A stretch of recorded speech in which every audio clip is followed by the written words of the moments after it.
Hello, everybody. It's Sports Guy Ron. I'm here with your Week 14 Thursday Night Football recap and preview of this weekend's games. In the Thursday night game, it was an exciting game. Detroit was able to beat Dallas 44-30. I got the win on that on the win and the spread predictions. Dak Prescott 31-47, 376 yards, 1 touchdown but 2 interceptions.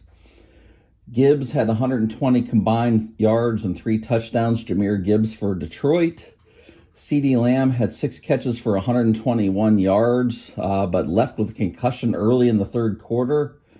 Brian Branch towards the end of the game, he tore his Achilles, so it looks like he'll be out for the rest of the season for Detroit. That's a big loss. There's already missing quite a few secondary people. It's going to make it really tough for them the rest of the year. Detroit was 4 of 5 in the red zone, converting for touchdowns. Dallas was 1 of 3. That was a big part of the game and the turnovers, and so they were victorious. Detroit now is 8-5, and Dallas is 6-1. And I need to update those records. Okay, so that's the result from the Thursday night game, and the records are updated. So the first game at 1 o'clock on Sunday is a real barn burner. You have 1-11 Tennessee going to Cleveland 3-9. Cleveland's a 3.5-point favorite. I'm taking Cleveland to win and to cover. Myles Garrett, he's 4 sacks from the NFL sack record. Might get it in this game against Tennessee's offensive line. It's possible. He does have 4 sack and 5 sack games lately, so it's possible against that line. Quinshon Judkins, he has 6 touchdowns in the Browns' 3 wins, but he only has 1 touchdown in their 8 losses which he's played. So, because he sat out week 1, he was still getting back from his suspension / whatever that was in the offseason. So Tennessee, they are 1-13-1 against the spread in December since 2022. So for those reasons, I'm taking Cleveland to win and to cover. The next game, we have Seattle 9-3. They are 7-point favorites against Atlanta in Atlanta 3-9. I'm taking Seattle to win and to cover. We got Sam Darnold versus the Blitz. Atlanta is number 2 in the NFL in blitz rate. Darnold had a real tough game against Minnesota and Brian Flores blitzing. He had a real tough game, 4 interceptions against the Rams. So we'll see how he's going to bounce back from that if he can, with Atlanta blitzing a lot.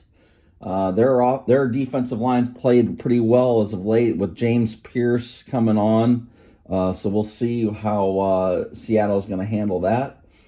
Seattle has the best record in the NFL against the spread at 9-3. Drake London, he's officially questionable, but looks to me like he's unlikely to play. Raheem Morris, he seemed like that he said he has a chance to play. It doesn't sound very positive. I heard long shot thrown in there, so I'm guessing he's not going to play. For those reasons, I'm taking Seattle and laying the 7 points. In the AFC South matchup, the division-leading Jacksonville Jaguars host Indianapolis. They're both 8-4. Indianapolis, though, is a 2-point favorite at Jacksonville. History says this is wrong. Indianapolis has not won in Jacksonville since 2014. You have Jonathan Taylor, the NFL's leading rusher, versus Jacksonville's number 1 run defense. Can Trevor Lawrence limit his turnovers? He's had a hard time of that, especially in big games. They've overcome it sometimes, but not always. Sauce Gardner, he's going to be out for Indianapolis, so he will not be able to go up against Jacksonville's receivers. I'm taking Jacksonville to win and to cover because of the history, because I don't think Indianapolis, I think their play has trended down lately. So we'll see. This is a tough one I really think Indianapolis is the better team, but I think right now Jacksonville's playing better, so I'm going to take them to win and to cover. Another matchup of two teams not going to the playoffs. We have Washington, the Commanders are 3-9, going to Minnesota 4-8. I've seen the line on both sides of this. I put this as Minnesota as a 1-point favorite. I'm going to take Minnesota to win and to cover. Jaden Daniels is going to be back, it looks like. Dan Quinn announced he would be back.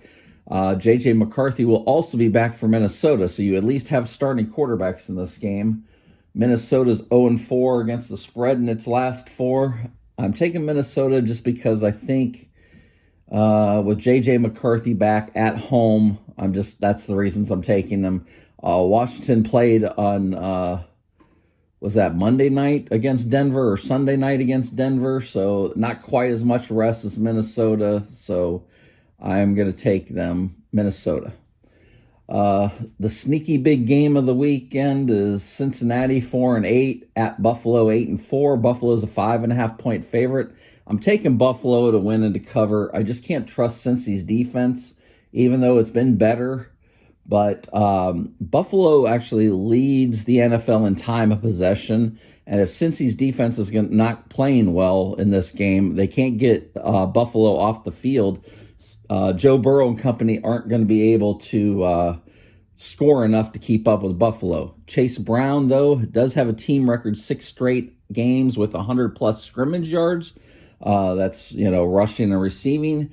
Buffalo 1-4 against the spread versus losing teams, and 0-4 in its last 4 against losing teams. That would trend towards Cincinnati. Can Cincinnati keep their season alive? That's the question. I am going to take Buffalo to win and to cover, though. I just think Cincinnati just doesn't have enough defense to keep this close. But we will see. I mean, they can rise up on occasion, but there's no Trey Hendrickson again in this game either. So you're not going to have him to be able to put pressure and contain Josh Allen. An NFC South matchup, we have New Orleans, 2-10, heading to Tampa, 7-5. Tampa's an 8.5-point favorite. I'm taking Tampa to win and to cover.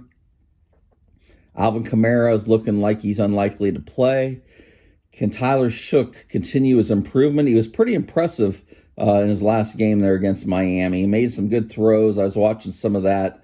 He made some really tight throws too. So that, that's a positive development from a second-round quarterback in his first few starts. Can Tampa Bay's offense maintain their health? They've got a couple of guys back, Bucky Irving, etc. Chris Godwin's back. Mike Evans and Jalen McMillan still are not back, but they're trending in that direction. They won't be back for this game, though. I don't think they're going to need them. I'm taking Tampa Bay to win and to cover the 8.5 points. Next game is a big game. The two division leaders in the AFC North, 6-6 Pittsburgh at 6-6 Baltimore. Baltimore is a 6-point favorite. I'm taking Baltimore to win. I'm taking Pittsburgh to cover. I don't think I should take them to cover, but these games are always close. It seems like these two teams would knockout, drag out wars, so to speak. So I'm taking Pittsburgh to keep it within 6, but I think Baltimore is just the better team and that they should win. You have Baltimore's run game. They run pretty well against them last year, Pittsburgh. Pittsburgh's D is going to want to try to tighten that up, but they haven't been very consistent with that this year. Baltimore, 16.5 points allowed on defense in their 5-1 stretch here since starting 1-5 in the season. That's number 1 in the NFL for fewest points per game in that stretch. Can Pittsburgh's defense keep getting turnovers? I think that's what's keeping Pittsburgh in games, is getting turnovers. Baltimore will turn the ball over sometimes, especially in this series. So that's a possibility. That's why I think they'll keep it close. Ultimately, though, I think Baltimore's the better team and is going to win. Now let's go to board number 2.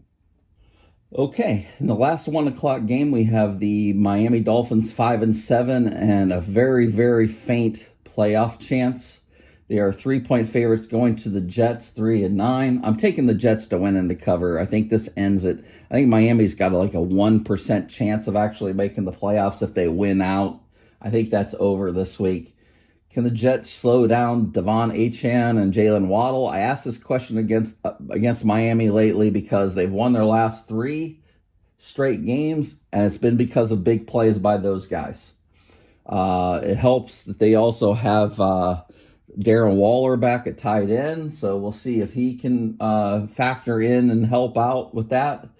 The Jets 4-1 against the spread as home underdogs this year, so that's another good reason to take them. And Tua in cold weather, I just don't trust him with that. That's another reason I think the Jets have very few turnovers on defense. Is it still one? It might be. I think they've got one turnover or interception this season on defense, something like that. I think they're going to get some against Tua. That's my prediction, so I'm taking New York to win and to cover. The 4 o'clock games, the first one, we have AFC West matchup. We have Denver at Las Vegas. Denver's 10-2, Vegas is 2-10. Denver's 7.5-point favorites. I'm taking Denver to win and to cover. I don't think you can make this spread big enough for me. 7.5 seems crazy. Denver's number one pass rush versus the Vegas offensive line. Remember, their offensive line gave up 10 sacks to the Browns. Denver's front line is as strong, or sack-wise, they've got even more sacks than Cleveland does. Can Max Crosby and Brock Bowers make it a game? They're the two main players for the Raiders. Can they cause havoc and make it competitive? Denver's 6-0 versus losing teams, but 1-5 against the spread. If the spread was bigger, that'd be a reason to take Vegas. 7.5, I just don't think it's enough. I think Denver's going to win and to cover. We have an NFC West matchup next. Rams 9-3 at Arizona 3-9. I'm taking LA to win and to cover. It's 8 points at Arizona. Arizona just seems to find ways to win games against their other teams in their division. They're 0-8 versus winning teams. Stafford bounced back from Carolina. Can he? He did throw a couple of picks in that game. He played pretty well, but 2 big picks, 1 return for a touchdown was the difference in the game. We have Arizona's end runs versus the Rams defense. Now, Arizona runs more sweep plays and outside running plays than any team in the NFL. The Rams are the number one defense against those plays, so I think that's going to limit Arizona. That's another reason for me to take the Rams. That's what I'm doing. The big matchup of the week, we have Chicago 9-3 at Green Bay 8-3-1. Green Bay is a 6.5-point favorite. I'm taking Green Bay to win, but I'm taking Chicago to cover. I think that's way too many points in this game. That's a real lack of respect for Chicago. Caleb Williams versus a strong Green Bay defense. Yes, I know how Green Bay plays defense at home. I know they're tough. I know they've been playing well against good teams and not so well against worse teams. But I was really impressed by Chicago's offensive line in that game last week against Philadelphia. I mean, they ran it down Philadelphia's throats. I could not believe that. They rebuilt that offensive line through free agency and the draft in the last year. Joe Thuney making a big, huge difference. I mean, that line, I was really, really impressed with that. Caleb Williams, he's leaving plays out on the field, which isn't good. He's a younger player. He's going to continue to improve. Can he make enough plays in this game? I'm thinking he can keep it close. I'm not sure that they'll win the game. Green Bay, though, 1-6 against the spread when a 6-point or a larger favorite. So that's another reason for me to take Chicago on the spread, which I'm going to do. I do think Green Bay will win. It might be a tight game, like a field goal game. In the 8 o'clock game, we have Houston 7-5 at Kansas City 6-6.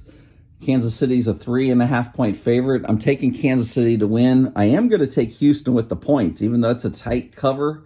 I think it's a field goal game. I think it's just a very low-scoring game. I think it's a very physical game. I think Houston keep it close with that defensive line. Houston has not fared great in cold weather. This is their first cold weather game of the season. They were 0-2 in their last 2 against Kansas City, and both of those were in cold weather with DeMeco Ryans as the coach. The Chiefs, their banged-up offensive line, they may be missing both of their tackles. That's a big deal against the Houston pass rush. I mean, they're great. Will Anderson Jr. and Danielle Hunter, crazy good. So that could be a big difference. Another reason that game should definitely be close. Kansas City stop the pass rush. They can get their pass rush going. I mean, Can Kansas City get their pass rush going? They have no sacks in their last 11 quarters of football. I mean, they're going to need to put some pressure on Stroud for sure. I mean, you know, he does have weapons. Nico Collins is good. So Dalton Schultz over the middle. So we'll see. But I'm taking Kansas City to win it. I think they really need this game. 6-7. Ooh, they're going to have a real tough time making the playoffs like that. Okay, in the Monday night game, we have Philadelphia traveling to LA to play the Chargers. Both teams are 8-4. I'm taking Philly to win and to cover. It's only 2.5 points. I think Philly's ready for a bounce back. I don't think their run defense is going to play that bad again. I think the Chargers offensive line is playing nowhere near what Chicago's was last week. They're banged up. I just don't think they're going to be able to do that. You have Justin Herbert came off of hand surgery on his left hand. How's he going to play? Can Philly get Saquon Barkley going again? I think when Philadelphia's offense is clicking, they're really reliant on the running game and then passing off of that. They've been listening to A.J. Brown complaining about his balls and getting more catches, and I think they need to worry about getting their run game going. I think they'll do it in this game. I think they win and cover. This is the last of the bye weeks. You have Carolina, New England, Giants, and San Francisco on bye. So it looks like an exciting week of games, really big games. Chicago, Green Bay, huge game. Houston, Kansas City, Philly, Chargers, Pittsburgh, Baltimore, Buffalo, Cincinnati. Real good slate of games. So looking forward to it. If you like the video, give it a like. I'd appreciate it. I thank you. And think about subscribing to the channel if you're not subscribed as of yet. If you have been, I appreciate that. Thank you. And have a good weekend.